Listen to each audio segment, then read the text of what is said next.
In the holy city of Makkah, over 1400 years ago, there lived the greatest man ever sent to mankind, Prophet Muhammad. He was known even before prophethood as Al-Amin, the trustworthy, and As-Sadiq, the truthful. His character shone so brightly that even those who opposed his message could not deny his honesty and kindness. One day, as Prophet Muhammad began calling people towards the worship of one God, many among the Quraysh tribe turned against him.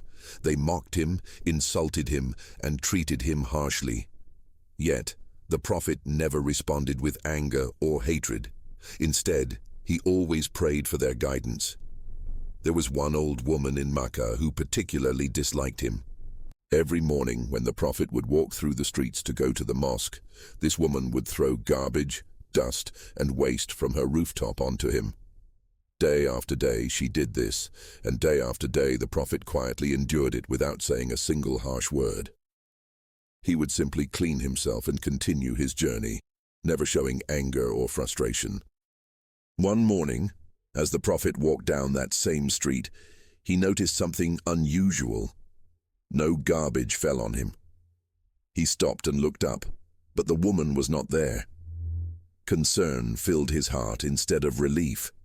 He wondered if she might be ill or in trouble. So he decided to visit her house. When the old woman saw the Prophet standing at her door, she was shocked. She thought he had come to take revenge for her cruelty. But the Prophet gently said, "I did not see you today, so I became worried about you. I have come to ask if you are unwell." The woman was deeply moved by his words.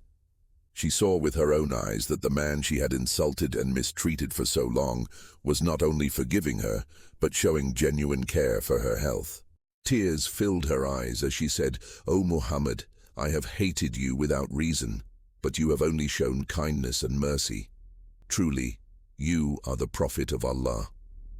At that moment, her heart softened, and she accepted Islam. This act of compassion, patience, and mercy changed her life forever. The story teaches us that true strength lies in forgiveness, not revenge. The Prophet showed that kindness can melt even the hardest hearts. No matter how people treat us, we should respond with patience, goodness, and compassion, just as the Prophet did.